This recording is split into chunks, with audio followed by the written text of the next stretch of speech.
राष्ट्र सर्वप्रथम, राष्ट्र सर्वप्रथम, राष्ट्र सर्वप्रथम, राष्ट्र सर्वप्रथम। राष्ट्र सर्वप्रथम की बात कार्यक्रम में आप सभी राष्ट्रवासियों का हार्दिक स्वागत है। प्रधानमंत्री नरेंद्र मोदी ने आज असम के डिब्रूगढ़ के नामरूप में Assam valley fertilizer and chemical company limited के अमोनिया यूरिया फर्टिलाइजर प्रोजेक्ट का शिलान्यास किया। उन्होंने कहा कि नामरूप और डिब्रूगढ़ का लंबे समय से इंतजार किया जा रहा सपना पूरा हो गया है, क्योंकि इस क्षेत्र में औद्योगिक प्रगति का एक नया अध्याय शुरू हो रहा है। उन्होंने बताया कि डिब्रूगढ़ आने से पहले गुवाहाटी एयरपोर्ट पर नए टर्मिनल का उद्घाटन किया। प्रधानमंत्री ने कहा कि हर कोई कह रहा है कि असम ने अब विकास की एक नई गति पकड़ ली है। उन्होंने इस बात पर जोर दिया कि आज जो देखा जा रहा है वह सिर्फ शुरुआत है और असम को बहुत आगे ले जाना है।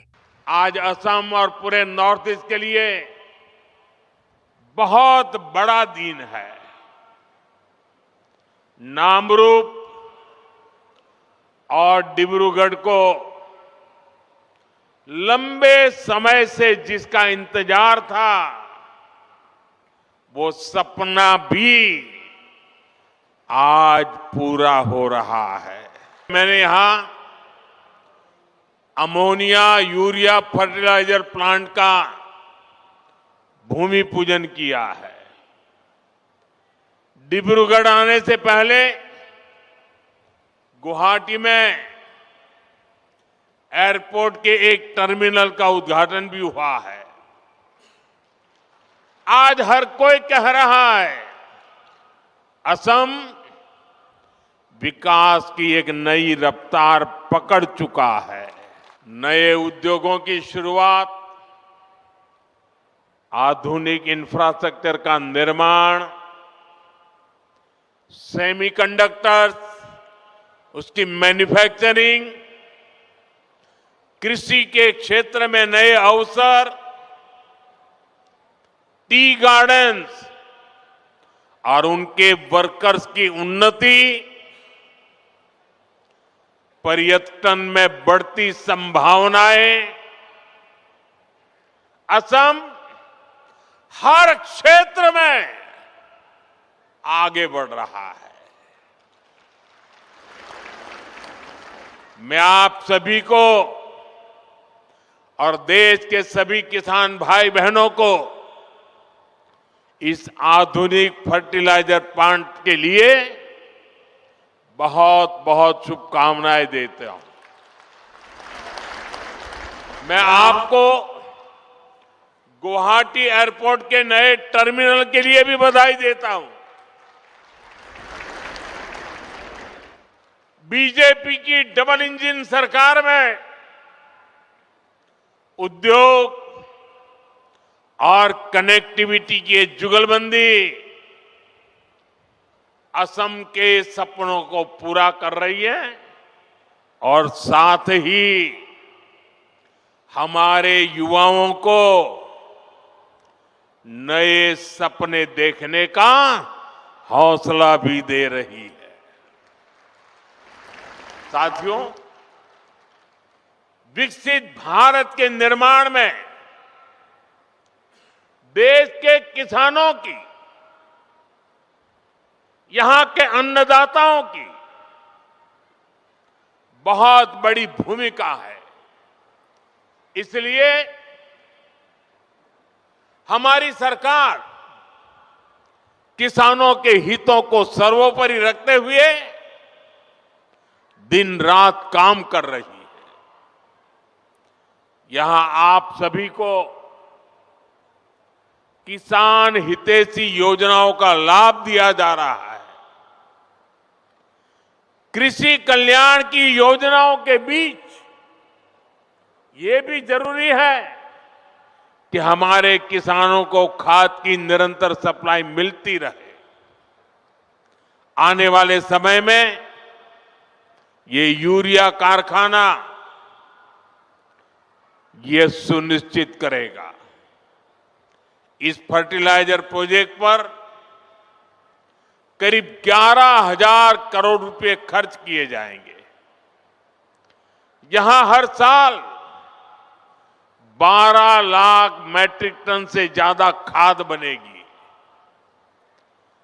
जब उत्पादन यही होगा तो सप्लाई तेज होगी, लॉजिस्टिक का खर्चा घटेगा। साथियों, नाम रूप की ये यूनिट रोजगार, स्वरोजगार के हजारों नए अवसर भी बनाएगी।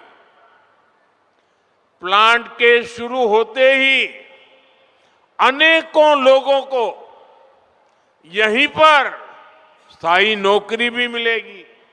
उत्तर प्रदेश के मुख्यमंत्री योगी आदित्यनाथ ने इंदिरा गांधी प्रतिष्ठान में युवा सहकार सम्मेलन 2025 और यूपी को कोऑपरेटिव एक्सपो 2025 का भव्य उद्घाटन किया। यह कार्यक्रम संयुक्त राष्ट्र द्वारा घोषित अंतर्राष्ट्रीय सहकारिता वर्ष 2025 के अंतर्गत आयोजित किया गया था। इस अवसर पर मुख्यमंत्री ने सीएम युवा उद्यमी योजना और मुख्यमंत्री युवा स्वरोजगार योजना के तहत युवा उद्यमियों को ऋण राशि वितरित की। अपने संबोधन में सीएम योगी ने कहा कि यह सम्मेलन राज्य की समृद्धि और सामूहिक विकास की दिशा में एक नया पड़ाव साबित होगा।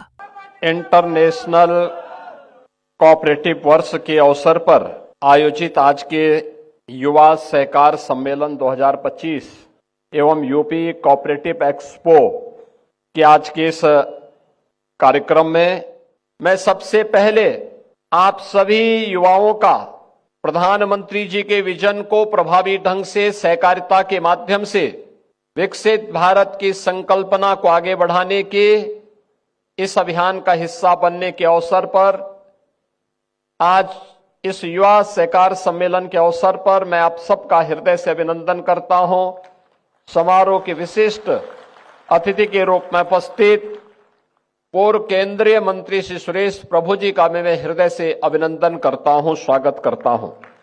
हम सब जानते हैं कि सहकार से समृद्धि ये प्रधानमंत्री जी का विजन है और प्रधानमंत्री जी के इस विजन के अनुरूप समाज की सहभागिता के माध्यम से समृद्धि के नए सोपान को स्थापित करने के लिए प्रधानमंत्री मोदी जी ने देशवासियों को पहली बार केंद्र सरकार ने अपना सहकारिता का एक नया मंत्रालय गठित किया। पहले यह कृषि मंत्रालय के अधीन एक छोटा सा उसका आयाम हुआ करता था, लेकिन अब यह अपने आप में एक मंत्रालय के रूप में कार्य कर रहा है और देश के सबसे दूरदर्शी मंत्री के रूप में, संगठक के रूप में देश के आदरणीय गृह मंत्री माननीय श्री अमित शाह जी मंत्रालय गठन होने के बाद सबसे पहले मंत्री के रूप में भारत के सहकारिता आंदोलन को एक नई ऊंचाई प्रदान कर रहे हैं।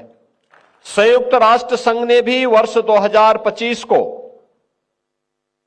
अंतर्राष्ट्रीय सहकारिता वर्ष घोषित किया है और आदरणीय प्रधानमंत्री जी की प्रेरणा से हम लोगों ने सहकारिता के सुदृढ़ीकरण की दिशा में बहुत सारे कदम उठाए हैं, क्योंकि सहकारिता ये आपसी विश्वास, सामाजिक समता और आत्मनिर्भरता की गारंटी भी है।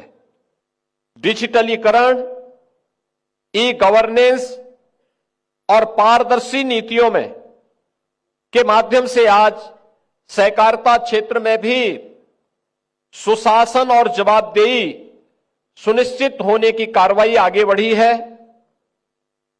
एमपैक्स के माध्यम से हमारी जो बहुउद्देशीय प्राथमिक ग्रामीण सहकारी समितियां थी, इनके माध्यम से इनकी सदस्यता का विस्तार, इनमें फाइनेंशियल इंक्लूजन को, वित्तीय समावेशन को भी जोड़ते हुए आगे बढ़ाने का कार्य, कृषि और ग्रामीण विकास को इसके माध्यम से आगे बढ़ाने और सहकारिता आंदोलन को और मजबूत इसके माध्यम से प्रदान किया गया है। सहकारिता वर्ष 2025 के अवसर पर उत्तर प्रदेश के अंदर जो पहली बार इतने बड़े पैमाने पे कार्यक्रम हुए हैं, 26 जनवरी 2026 को अंतर्राष्ट्रीय सहकारिता वर्ष का शुभारंभ किया गया। रन फॉर कॉपरेशन में हजारों इस फील्ड से जुड़े हुए लोगों ने इसमें सहभागिता की। 21 मार्च 2025 को Uttar Pradesh state cooperative bank limited के द्वारा एजीएम का आयोजन और स्टेक होल्डर्स को 76 करोड़ रुपए के लाभांश का ऑनलाइन वितरण का कार्यक्रम भी इस अवसर पर यहां पर किया गया। और अभी आपने देखा होगा शासन की योजनाओं को भी प्रभावी ढंग से आगे बढ़ाने में युवा उद्यमी स्कीम को कैसे आगे बढ़ाया जाना है, अभी इसके माध्यम से भी आपने देखा होगा कैसे ये कार्य हो रहा है। आप सभी युवाओं से अपेक्षा करूंगा कि आप सहकारिता के भविष्य बनकर के उसके शिल्पकार बनने की दिशा में उचित प्रशिक्षण लें, उस दिशा में ईमानदारी पूर्वक उस पहल को आगे बढ़ाएं और टीम वर्क से कैसे परिणाम दिए जा सकते हैं उस दिशा में आप कार्य करेंगे। इस विश्वास के साथ मैं माननीय सुरेश प्रभु जी का और आप सबका हृदय से अभिनंदन करता हूं। धन्यवाद। जय हिंद।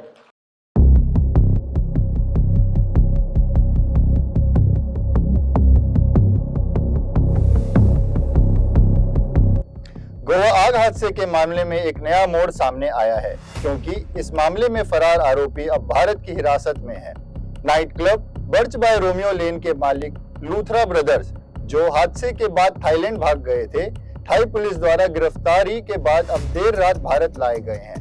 अब इस अग्निकांड की जांच सिर्फ हादसे तक सीमित नहीं रहेगी, बल्कि सुरक्षा लापरवाही और आपराधिक जिम्मेदारी तय करने के मोड़ पर पहुंच गई है। गोवा के आरपोड़ा गांव स्थित night club Birch by Romeo Lane में लगी भीषण आग ने 25 लोगों की जान ले ली थी। इस हादसे में 20 क्लब कर्मचारी और 5 पर्यटक मारे गए थे, जबकि 50 से अधिक लोग गंभीर रूप से घायल हुए। ताजा अपडेट यह है कि हादसे के बाद देश छोड़कर फरार हुए क्लब के मालिक सौरभ और गौरव लूथरा अब भारत की हिरासत में हैं और उनसे गोवा पुलिस द्वारा पूछताछ की जा रही है।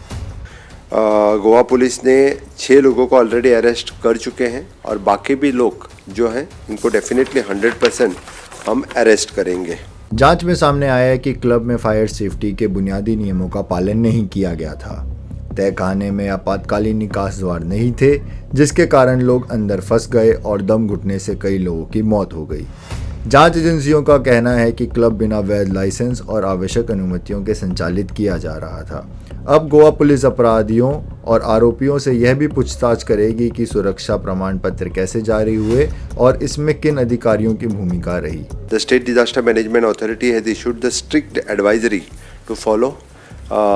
7 दिन के अंदर उन्होंने सभी ने फॉलो करना चाहिए। होम डिपार्टमेंट की तरफ से we have constitute the joint enforcement and monitoring committee और उसकी तरफ से यानी they will visit within to 6 to 7 days they will visit this club और they will submit the report to the home department. According to that the collector will take the actions. इस मामले में अब focus सिर्फ हादसे पर नहीं बल्कि जिम्मेदारी तय करने पर भी है। आने वाले दिनों में पूछताछ के बाद इस केस में और गिरफ्तारियों की भी संभावनाएं मानी जा रही है। सूत्रों के मुताबिक अगर जांच के दौरान कोई नया खुलासा होता है या किसी अधिकारी की मिलीभगत सामने आती है तो इस मामले में एक्शन और तेज किया जा सकता है। आखिर में सवाल यही उठता है कि क्या कार्रवाई सिर्फ एक अवैध क्लब तक सीमित रहेगी या फिर अवैध रूप से चल रहे नाइट क्लबों पर सख्त से सख्त कार्रवाई की जाएगी। स्वयं संभव मार्शल आर्ट्स स्कूल बचपन द मिसिंग एरा संस्था के संयुक्त आयोजन में बैक कॉलोनी मंडोली में एक व्यापक आत्मरक्षा प्रशिक्षण कार्यक्रम का आयोजन किया गया। इस कार्यक्रम में क्षेत्र के गणमान्य व्यक्तियों, स्कूल के बच्चों, अभिभावकों और स्थानीय नागरिकों की भारी उपस्थिति रही। उत्तर पूर्व दिल्ली पुलिस के डीसीपी सहित कई गणमान्य व्यक्तियों ने इस महत्वपूर्ण आयोजन में भाग लिया। उपस्थित अन्य महत्वपूर्ण व्यक्तित्वों में डॉक्टर गणी राजेंद्र विजय महाराज, विनोद राणा, कालूराम कश्यप, सुमंत मलिक, नागरिक भाईचारा कमेटी, उत्तर पूर्व दिल्ली पुलिस, प्रमोद जागीड़, उषा, पायल गुप्ता, नवीन कश्यप, सतीश आनंद, अजय आनंद और डॉक्टर जितेंद्र कश्यप शामिल रहे। स्वयं संभव मार्शल आर्ट्स स्कूल के बच्चों ने आत्मरक्षा की विभिन्न तकनीक, संतुलन और लचीलापन का प्रदर्शन किया। उनके प्रदर्शन ने न केवल गणमान्य अतिथियों को प्रभावित किया बल्कि यह एक शक्तिशाली संदेश भी दिया कि बचपन से ही आत्मरक्षा का प्रशिक्षण कितना महत्वपूर्ण है। अभी समय है एक ब्रेक का, हम चलते हैं ब्रेक पर। आप कहीं जाए नहीं, छोटा सा break. Kamal Buildtech Private Limited, fulfilling promises. With our professional team and experience of delivering projects, in past we guarantee you peace of mind and top quality work in an affordable price. और अधिक खबरों के लिए आप हमारे YouTube channel दैनिक India दर्पण को अभी सब्सक्राइब करें और नोटिफिकेशन के लिए बेल आइकन को प्रेस करना ना भूलें। राष्ट्र सर्वप्रथम की बात कार्यक्रम में ब्रेक के बाद एक बार फिर आप सभी राष्ट्रवासियों का स्वागत। हरियाणा के मुख्यमंत्री नायब सिंह सैनी ने आज पंचकूला में स्वदेशी महोत्सव 2025 का विधिवत उद्घाटन किया। इस अवसर पर सीएम ने प्रधानमंत्री नरेंद्र मोदी की आत्मनिर्भर भारत की दृष्टि को आगे बढ़ाते हुए स्वदेशी उत्पादों और तकनीक को बढ़ावा देने पर व्यापक संबोधन दिया। सीएम सैनी ने स्पष्ट रूप से कहा कि प्रधानमंत्री मोदी के नेतृत्व में स्वदेशी एक नई दिशा ले रहा है। उन्होंने यह भी कहा कि स्वदेशी का विचार महात्मा गांधी से लेकर स्वतंत्रता आंदोलन तक का एक अभिन्न अंग रहा है, लेकिन अब इसे आधुनिक तकनीक और उद्यमिता के साथ जोड़ा जा रहा है। आज ये मेरा परम सौभाग्य है, आज पंचकुला में स्वदेशी महोत्सव इस अवसर पर आज जिसका उद्घाटन हुआ है और इस अवसर पर हमारे राष्ट्रीय सह संगठक स्वदेशी जागरण मंच, जिनका हमें समय समय पर आशीर्वाद मिलता है, ऐसे परमादरणीय सतीश कुमार जी, उनके ही देखरेख में और उनके ही विजन से आज ये पंचकुला में भव्य और दिव्य हम सब ने स्वदेशी मेले का उद्घाटन किया है। इस महोत्सव में उपस्थित तमाम महानुभाव का अभी सभी हम यहाँ पर हवन यज्ञ किया है, परिवारों सहित आकर के किया है और हवन यज्ञ की पूर्ण आहुति में हमने 5 स्वदेशी वस्तुओं को जीवन में धारण करने का संकल्प भी लिया है और 5 वस्तुओं को छोड़ने का हमने यहां संकल्प लिया है।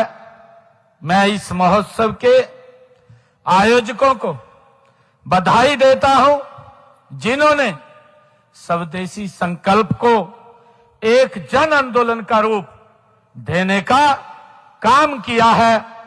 आज जब हम यहां चारों ओर स्वदेशी उत्पादकों की चमक देख रहे हैं तो मुझे स्पष्ट दिखाई दे रहा है कि भारत का आत्मविश्वास केवल नारों में नहीं बल्कि हमारे कारीगरों के हाथों और उपभोक्ताओं की पसंद में झलकने लगा है। साथियों, मुझे खुशी है कि स्वदेशी का विचार हमारे लिए ये नया विचार नहीं है।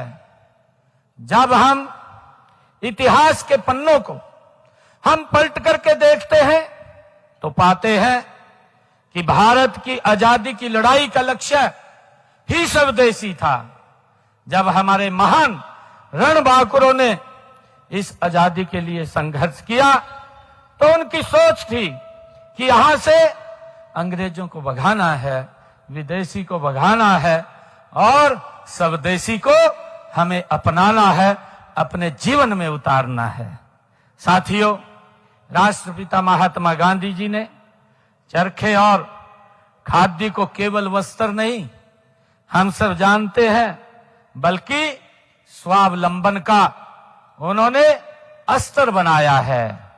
साथियों, आज 21वीं सदी में देश के यशस्वी प्रधानमंत्री आदरणीय नरेंद्र मोदी जी के नेतृत्व में स्वदेशी का वही मंत्र आत्मनिर्भर भारत के संकल्प के साथ आज हमारे सामने खड़ा है।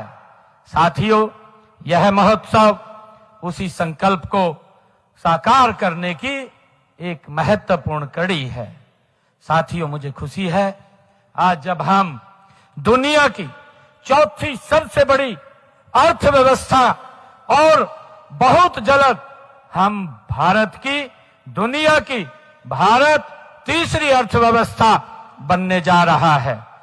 साथियों, माननीय प्रधानमंत्री जी ने वर्ष 2030 तक $5 ट्रिलियन की इकोनॉमी का लक्ष्य आदरणीय प्रधानमंत्री जी ने रखा है। साथियों, लेकिन यह लक्ष्य तब तक पूरा नहीं होता जब तक हमारे गांव के छोटे कारीगर, हमारी स्वयं सहायता समूहों की बहनें और हमारे सूक्ष्म उद्यमी इस विकास यात्रा के मुख्य भागीदार नहीं बनेंगे।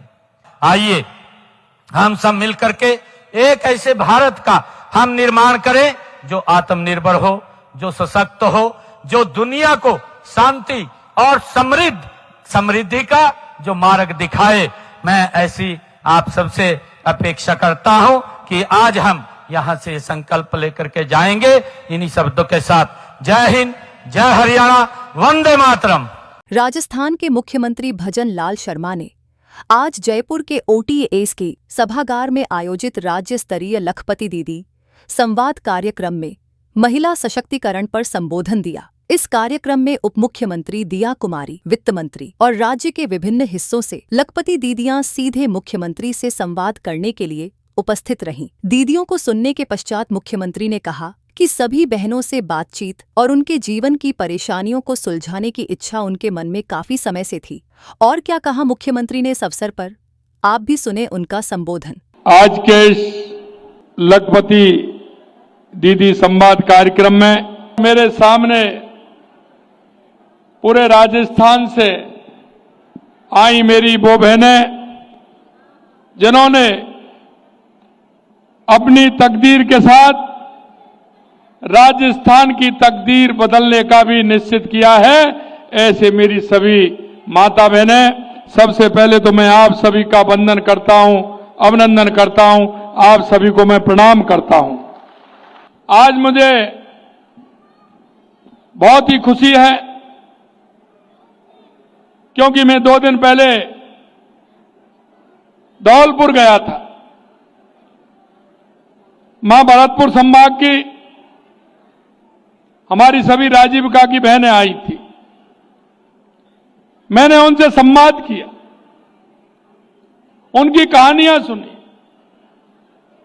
उन्होंने कई ने पहले की कहानियां बताई और उनका जीवन स्तर किस तरह से बदला यह भी उन्होंने बताया। मेरे मन में था क्यों ना मैं उन सभी बहनों से बातचीत करूं, उनके जीवन में आने वाली परेशानियों का समाधान करें। और उन्होंने जो राजीविका से जुड़कर के अपने जीवन को एक सरल तरीके से आर्थिक स्थिति से जोड़ने का भी काम किया और हमारे राजस्थान को भी आगे बढ़ाने का काम किया है। जब माटी की बेटियां उठ खड़ी होती हैं तो धरती का इतिहास बदल जाता है। और मैं आपसे कहना चाहता हूं, जो मेरे सामने जो हमारी बहनें बैठी हैं और BC के माध्यम से जो हमारी बहनें जुड़ी हुई हैं, मैं आपसे कहना चाहता हूं कि आप राजस्थान की तकदीर बदलने के लिए आगे आइए, आगे बढ़िए। हमारी सरकार पूरी तरह से आपके साथ है। हमें हमारी बहनों को सशक्त बनाना है, मजबूत बनाना है। और मैं आपसे कहता हूं, जिन बहनों की दिक्कत यह आएगी कि हम कैसे चलाएंगे, बहनों पढ़ना भी है, साथ साथ उसका अनुभव भी लेना है। पढ़ने में उम्र कभी बाधा नहीं बनती है, सीखने में कभी बाधा नहीं बनती है। आपको सीखना है और उससे काम करना है, यह भी मैं आपसे कहना चाहता हूं। राजस्थान के गांव में एक बड़े सामाजिक और आर्थिक परिवर्तन का माध्यम बन चुकी है। राज्य सरकार का प्रयास है कि हमारी बहनें इतना मजबूत बन जाएं कि वो प्रदेश के विकास की धुरी बने, और हमें इसमें सफल भी हो रहे हैं।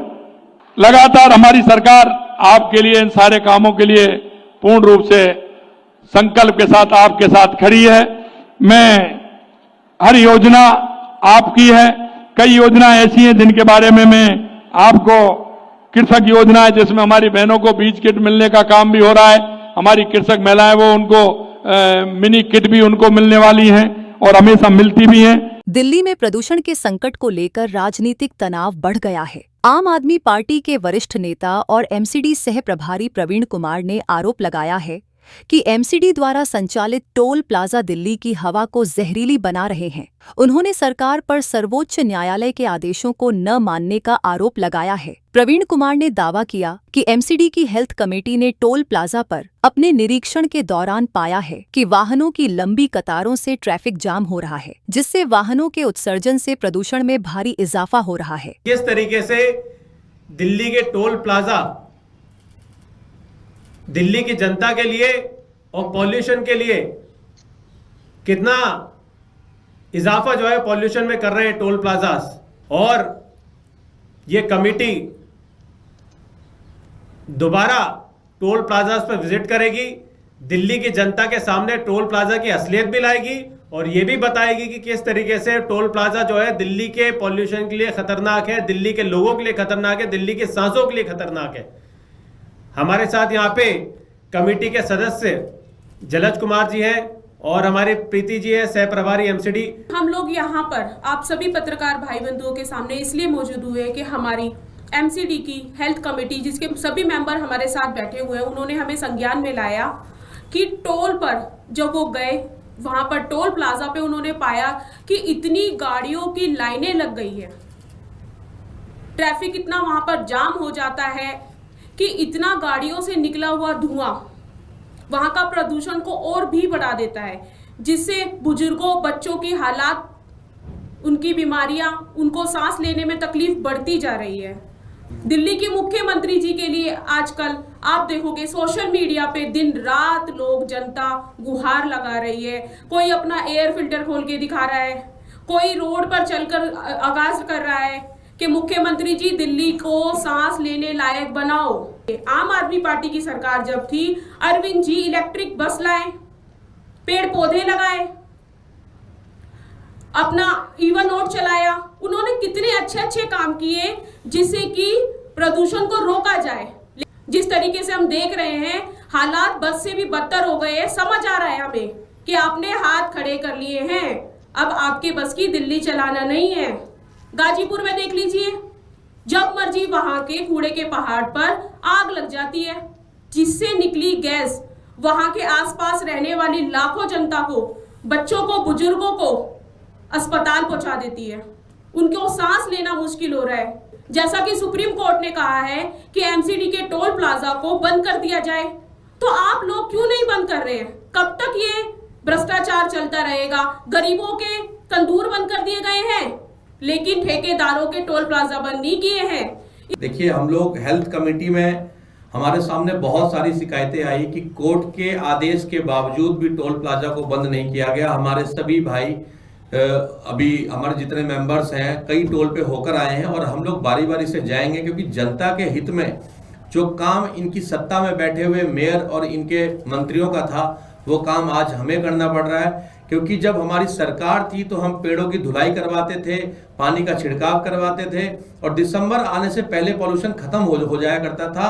आज इनके पास 4 इंजन की सरकार है। दुर्भाग्य की बात है कि इस पॉल्यूशन से पूरी दिल्ली आज मरने की हालत में है, लेकिन आम आदमी पार्टी अभी सड़कों पर और आम जनता की लड़ाई लड़ रही है। हम सभी टोलों पे पहुंच रहे हैं, हम सभी जगह जा रहे हैं, कूड़े के खत्ते पे जहां जहां आग लगाया जा रहा है, ग्रेव फोर्ड लगा दिया, उसके बावजूद कंस्ट्रक्शन का काम धड़ल्ले से चल रहा है, कहीं भी किसी काम पे रोक नहीं लगाया गया। जब दिल्ली में प्रदूषण के समय में पटाखे बंद किए जाते थे, इन्होंने पटाखे फुड़वाए और उस दिन के बाद लोगों ने इंतजार किया कि 2 दिन बाद, 3 दिन बाद ये पॉल्यूशन हट जाएगा, धूप निकलेगी, बारिश होगा।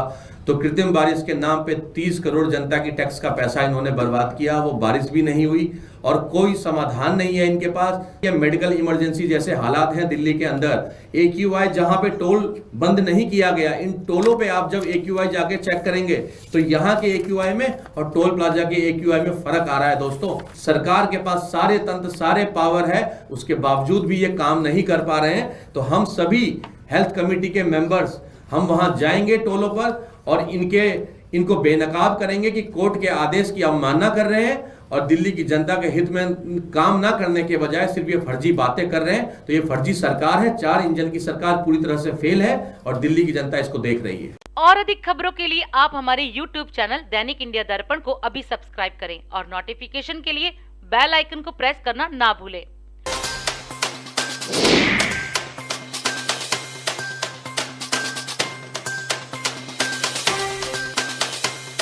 आज हम इस कार्यक्रम में आपसे विदा लेते हैं। आप अन्य खबरों के लिए बने रहे।